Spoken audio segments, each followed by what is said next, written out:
Hello दोस्तों, आप सभी का स्वागत है आपके अपने चैनल प्रैक्टिस विद एचएस में। जैसे कि आप लोगों को पता है, हम लोग नेवी एमआर की प्रैक्टिस सेट सॉल्व कर रहे थे। इसमें हम लोग 12 तक कंप्लीट कर चुके हैं। प्रैक्टिस सेट नंबर 13 के 2 पार्ट हो चुके थे, लेकिन मैथ के कुछ क्वेश्चन रह गए थे, तो उसे आज हम लोग इस वीडियो में डिस्कस करेंगे। और इसी वीडियो में हम लोग साइंस भी सॉल्व करने की कोशिश करेंगे। और जो भी क्वेश्चन रह जाया करें तो चिंता मत हुआ कीजिए, अगले वीडियो में मैं उसे सॉल्व करा दूँगा करूँगा। ठीक है, तो शुरू करते हैं। तो हम लोग जो है 8 9 तक कंप्लीट कर चुके थे। ठीक है बच्चों, 10वें से आज हम लोगों को शुरू करना है। 10वां आधा हो पाया था। ठीक है, तो चलिए 10वां मैं दिखा देता हूँ आपको, फिर शुरू करते हैं। कोई धनराशि किसी साधारण ब्याज से 6 वर्ष में दुगनी हो जाती है, तो 4 गुना कितने समय में होगी। कुल मिला के टाइम पूछ रहा है लास्ट में। तो चलिए शुरू करते हैं हम लोग। ये रफ है, ठीक है, ये रफ है। तो यहाँ हम लोग शुरू करते हैं इसे। कौन सा नंबर है? क्वेश्चन नंबर 10वां। ठीक है, तो इसमें कह रहा है कोई धनराशि साधारण ब्याज से 6 वर्ष में दुगनी हो जाती, 4 गुनी कितने समय में होगी। तो हम मान लेते हैं, दिख रहा है, एक मिनट, मूलधन बराबर P। ठीक है, ये हमने मान लिया। और उसके बाद हम ये मान लेते हैं कि समय तो मान लो दिया ही है 6, और ब्याज हम मान लें वो है 2P। अब ये क्यों माना है? क्योंकि देखना, जो चक्रवृद्धि मिश्र धन होता है वो मूलधन प्लस ब्याज होता है। ठीक है, तो जो है मिश्र धन होगा बराबर मूलधन प्लस ब्याज, ये होता है। ठीक है बच्चों, तो ये जो है मूलधन प्लस ब्याज होता है। तो मूलधन हमारा P और ब्याज है 2P, तो ये हो गया 3P। ठीक है, आपको ये समझ में आ रहा है ये P 2P क्यों ले लिया? क्योंकि देखिए क्वेश्चन में दिया था, क्या दिया था? क्वेश्चन में दिया है कोई धनराशि साधारण ब्याज से 6 वर्ष में दुगनी हो जाती है। कोई राशि साधारण ब्याज से 6 वर्ष में दुगनी हो जाती है। आई होप आप लोगों को समझ में आ रहा होगा। जो दुगनी हुई तो मिश्र धन क्या होता है? मिश्र धन में मूलधन और ब्याज जुड़ जाता है, तो ब्याज है 2P, मिश्र धन है P, तो ये जुड़ गया 3P हो गया। अब ये 2P इसलिए लिया था क्योंकि क्वेश्चन में दिया था दुगना हो जाता, समझ रहे हैं आप लोग। तो चलिए इसको हम, ये आ गया। अब इसके बाद हम सीधा सीधा सूत्र लगा देते हैं। कौन सा? साधारण ब्याज बराबर मूलधन गुणा दर गुणा समय बटा 100, ये होता है। इतना तो पता ही होगा आप लोगों को। इससे हम लोग दर निकाल लेंगे। तो दर बराबर जब हम आएगा तो दर कैलकुलेट करेंगे तो 100, साधारण ब्याज कितना है? 2P। ठीक है, 2P है ना? हाँ, 2P। और तो साधारण ब्याज जब हम ये दर निकालेंगे तो ये 100 गुणा साधारण ब्याज बटे टाइम कितना है? 6 है, और मूलधन कितना है? P, ये आ जाएगा हमारा। ठीक है, इसको हम सॉल्व करेंगे तो तो ये आ जाएगा 100/3।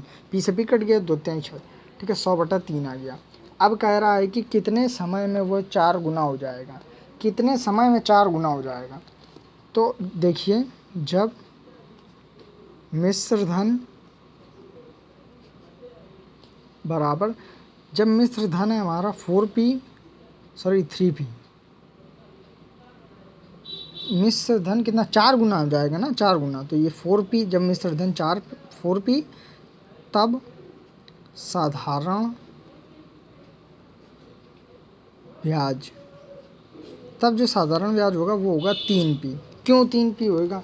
क्योंकि इसमें कह रहा है ना कि इसमें कह रहा है कि कितने दिन में अगला धन 4 गुना हो जाएगा। मतलब अब मिश्र धन की बात कर रहा है, समझ रहे हैं आप लोग। अब मिश्र धन की बात कर रहा है, तो मिश्र धन 4 गुना हो जाएगा। ठीक है, और साधारण ब्याज 3 क्यों लिया है? क्योंकि ध्यान रखिएगा बच्चों, मिश्र धन बराबर होता है मूलधन प्लस ब्याज। तो जब ब्याज बराबर निकालेंगे तो मिश्र धन माइनस मूलधन निकलेगा। मिश्र धन है 4P, मूलधन है P, 4P माइनस P करेंगे तो 3P आ जाएगा। समझ में आ रहा है? चलो फिर हम यही सूत्र लगा देंगे। साधारण ब्याज बराबर PR/T/100। पी है मूलधन, आर है रेट, टी है टाइम बाय 100। ठीक है, साधारण ब्याज। अब साधारण ब्याज लेंगे 3p, पी का पी ले लेंगे। ठीक है, पी आर कितना है 100/3 है, 100/3 गुणा टी कितना है, टी है कितना, टी अब की लेंगे कितने, टी हमें निकालना है, टी निकालना है। तो ये 100 इधर आ जाएगा और 3 इधर पहुंच जाएगा। ठीक है, तो पी का जो मान है साधारण ब्याज वो मूलधन का, वो है बच्चों पी। तो पी से ये पी कट जाएगा, तो जो है हमारा कुल मिला के जब आप इसको सॉल्व कर लेंगे, अगर आप इसको सॉल्व कर लेंगे तो जो हमारा आंसर आएगा वो आएगा लगभग 7 8 3 8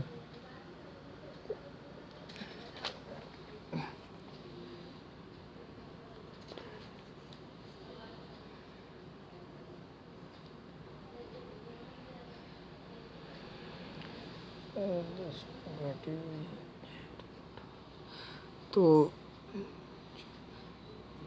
जब बच्चों लगभग हम इसको सॉल्व कर लेंगे तो इसका मान लगभग 18 वर्ष आ जाएगा।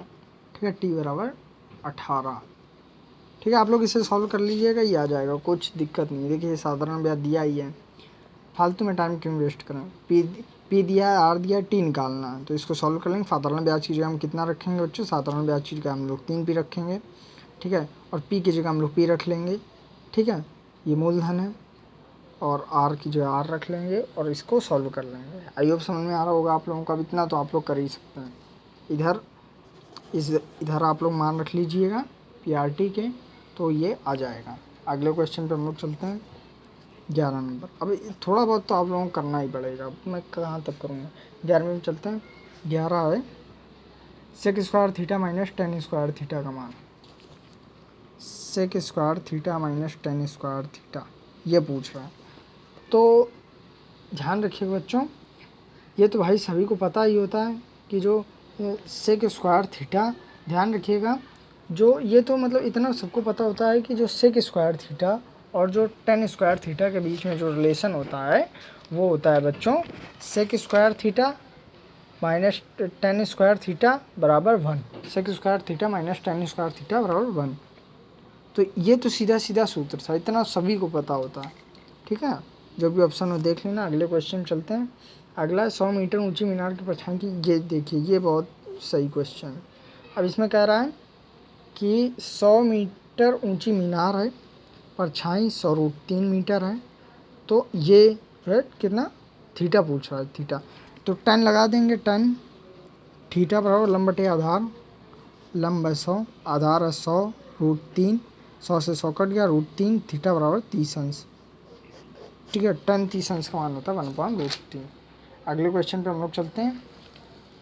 तो अब जो है बच्चों, अब ये हम लोगों के मैथ के ख़त्म हो चुके हैं, अब हम लोग जो है साइंस के शुरू करने वाले हैं। ठीक है, तो चलिए शुरू करते हैं। इसको मैं सीधे इसी से सॉल्व करा दूंगा। ठीक है, 1 मिनट थोड़ी ऊंचाई बढ़ा दें।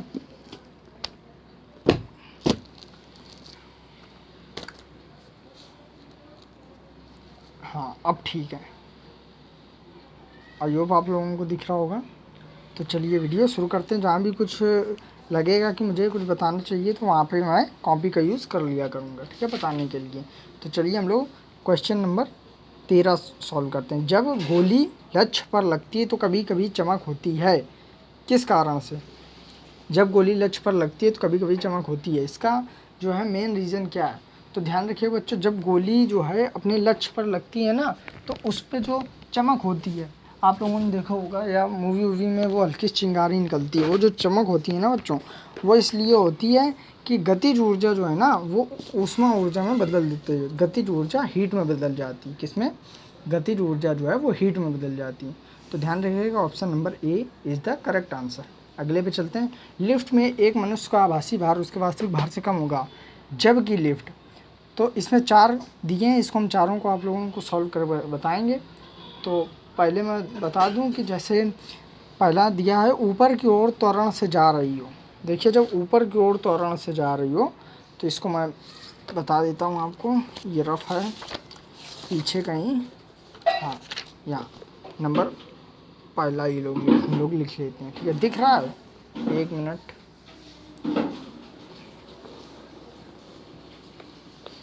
चलो यहाँ बता देते हैं, नहीं थोड़ा सा बढ़ाना ही पड़ेगा। हाँ अब ठीक है, पहला नंबर है, ठीक है। अब इसमें पहले में दिया है, पहले में क्या दिया है, ऊपर की ओर त्वरण से जा रही हूँ। ये मान लो लिफ्ट है, ये लिफ्ट है, यहाँ पे कुछ रखा है, ठीक है। तो ये ऊपर की ओर जा रही है ए त्वरण से, ये ऊपर की ओर जा रही है ए त्वरण से, ठीक है। ए त्वरण से ये ऊपर की ओर जा रही है, ऊपर की ओर जा रही है, वाट भार mg, ये नीचे लगेगा, इतना तो पता ही है। तो अब जब ये ऊपर की ओर जा रही है, किससे, त्वरण से जा रही है, ऊपर की ओर त्वरण से जा रही है। तो ध्यान रखिए बच्चों, जो ऊपर की ओर त्वरण से जा रही है, तो इसका जो ऊपर की ओर जा रही है, ठीक है, भार नीचे लग रहा है, तो इसका जो छदन बल होगा, छदन बल क्या होता है, छदन बल होता है F बराबर ma। तो ये जो छदन बल है, ये मतलब ये नीचे की ओर लगेगा, कहाँ लगेगा, नीचे की ओर, ठीक है। ये लगेगा F नीचे की ओर, समझ रहे हैं आप लोग। ये त्वरण से ऊपर जा रही है तो F नीचे की ओर लगेगा। तो अब हम इसको जब हम भार करेंगे, जब हम जोड़ेंगे, तो ये जो टोटल भार हो जाएगा वो हो जाएगा भार बराबर mg प्लस ma, ये हो जाएगा हमारा भार, ठीक है। इसे हम mg प्लस f भी लिख सकते हैं, ठीक है, ये हो जाएगा भार। इसका मतलब ये है कि त्वरण से ऊपर जाने पर लिफ्ट के अंदर जो भी खड़ा होगा उसका भार बढ़ जाएगा। आप लोग समझ रहे हैं? ये क्योंकि भार बढ़ गया है ना, इसमें छदन बल भी जुड़ गया ये। अब हम लोग दूसरी कंडीशन पे चलते हैं। दूसरी कंडीशन क्या है, दूसरी कंडीशन कहाँ है, नीचे की ओर समान वेग से आ रही है। अब देखना बच्चों, नीचे की ओर वेग से आ रही है, ये है, ठीक है। इसमें कुछ है, मान लो कुछ भी कोई खड़ा है, तो क्या कह रहे हैं, नीचे की ओर वेग से आ रही है, नीचे की ओर वेग से आ रही है, इसका मतलब क्या है, v नीचे की ओर है, ठीक है। अब ध्यान रखिएगा बच्चों, v नीचे की ओर है, ठीक है। तो जब हम डेल्टा भी निकालेंगे तो वो होता है v2 माइनस v1, वो एक समान से जा रही है, समझ रहे हैं, एक समान वेग से, उसमें लिखा है समान वेग से जा रही है, इसका मतलब वेग बदलना नहीं है, वेग बदलना नहीं है तो dv का कोई मतलब ही नहीं, इसका मतलब ये हो गया 0, ठीक है। अब a बराबर होता है dv अपॉन dt, जब ये 0 तो इसका मतलब ये भी 0, ये है त्वरण, ये 0। अब जब त्वरण 0 तो फिर छदन बल जो होता है, छदन बल F बराबर ma, वो भी 0। जब वो भी 0 तो वस्तु का जो भार होता है, वस्तु का भार जो होता है उसमें दोनों जुड़ते हैं, ठीक है, mg प्लस ma, ये होता है। अब ये 0 तो ये आ जाएगा mg, ये हो गया 0, ठीक है, mg ये 0 था ना, तो ये इसका मतलब क्या, इसका मतलब ये है कि v समान वेग से नीचे जाने पर उसका भार परिवर्तित नहीं होता है, वैसा का वैसा ही रहता है, ठीक है। आइए समझ में आ रहा होगा। तीसरी कंडीशन पे हम लोग चलते हैं, तो बच्चों तीसरी कंडीशन है, ऊपर की ओर समान त्वरण से जा रही हो। अब देखना, त्वरण ऊपर लग रहा है, अब जब त्वरण ऊपर लग रहा है तो बल तो हमेशा नीचे लगता है, त्वरण ऊपर लग रहा है, बल नीचे, अब बराबर होता है ma, ये होता है छदन बल, ठीक है। तो भार जब होता है, ये अभी मैंने बताया कि mg प्लस ma होता है, ये f होता है, mg प्लस f होता है, ठीक है। तो जब mg प्लस ma है तो देखिए, त्वरण ऊपर था, भार नीचे था, दोनों जुड़ गए। इसका मतलब क्या हमें पता चला, इसका मतलब ये पता चला कि त्वरण जब ऊपर लग रहा हो, तो हमारा वजन बढ़ जाता है। क्या हो जाता है बच्चों, हमारा वजन बढ़ जाता है, ठीक है। सॉरी, ये जो पहली कंडीशन थी, नहीं, इसमें जो है वजन बढ़ जाता है। ये कौन सा था, एक मिनट बच्चों, एक समान त्वरण से ऊपर की ओर जा रही हो, एक समान त्वरण से ऊपर की ओर जा रही हो, और पहली कंडीशन क्या थी, ऊपर की ओर त्वरण से जा रही हो। तो बच्चों ये जो ऑप्शन है इनमें कुछ गड़बड़ है, क्योंकि देखिए इधर भी त्वरण से जा रही हो ऊपर, यहाँ भी एक समान त्वरण से ऊपर जा रही हो, बात वही है, एक समान त्वरण और त्वरण, उसमें कुछ खास अंतर नहीं है, पर समझिए आप लोग इसमें इस क्वेश्चन को आप लोग हटा दीजिए, ठीक है, ठीक है। और ध्यान रखिएगा, सीधी सीधी बात, इतना ध्यान रखिएगा, जब भी मनुष्य के भार कम तब प्रतीत होगा जब वो मंदन से जा रही हो। इसका मतलब जो त्वरण है वो ऋणात्मक हो, तो ऑप्शन तो ऋणात्मक कहीं है ही नहीं, आप लोग खुद सोचिए। तो इसका मतलब ये ऑप्शन ही गलत है।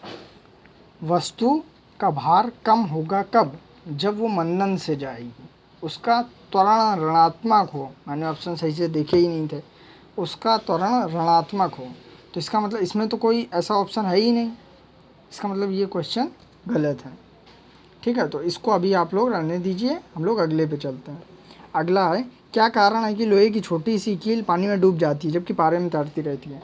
तो ध्यान रखिएगा, 1 मिनट थोड़ी ऊंचाई में बढ़ा दूँ, अब ठीक है। तो ध्यान रखिएगा बच्चों, जो पारे का घनत्व होता है ना वो पानी से अधिक होता है, इसलिए जो है कोई भी लोहे की कड़ पानी में डूब जाती है जबकि पारे में तैरती रहती है, ठीक है बच्चों। जितने भी क्वेश्चन हो पाएंगे नहीं, हम अगले वीडियो में इसे सॉल्व कर देंगे, कोशिश करेंगे कि पूरा कंप्लीट हो जाए, ठीक है। अगला है बच्चों, तो option number A is the correct answer. अगले पे चलते हैं। अगला है, श्वेत दीप्त वस्तु का ताप होता है। तो ध्यान रखिएगा बच्चों, श्वेत दीप्त वस्तु का ताप होता है 1600 डिग्री सेल्सियस। कितना? 1600 degree Celsius. Option number D is the correct answer. अगले पे चलते हैं, विटामिन डी की कमी से होने वाला रोग है। तो रिकेट्स रोग जो है वो विटामिन डी की कमी से होता है। अगले पे चलते हैं, सबसे बड़ा ग्रह है। तो ध्यान रखिएगा बच्चों, बृहस्पति सबसे बड़ा ग्रह है, ठीक है। अगले पे हम लोग चलते हैं। अगला है, 1 हॉर्स पावर में कितने वाट होते हैं? ध्यान रखिएगा, 1 हॉर्स पावर में 746 वाट होते हैं, ठीक है। अगले पे चलते हैं। अगला है, घड़ी की चाबी भरने में उसमें ऊर्जा संचित होती है। तो ध्यान रखिएगा, घड़ी की चाबी भरने में स्थितिज ऊर्जा संचित होती है। कौन सी ऊर्जा? स्थितिज ऊर्जा। अगले पे हम लोग चलते हैं। अगला है, ताप बढ़ाने पर वस्तु की प्रत्यास्थता गुणांक कम हो जाती है। ध्यान रखिएगा, ताप जब बढ़ता है तो वस्तु का जो प्रत्यास्थता गुणांक होता है वो कम हो जाता है, ठीक है। Option number A is the correct answer. अगले पे चलते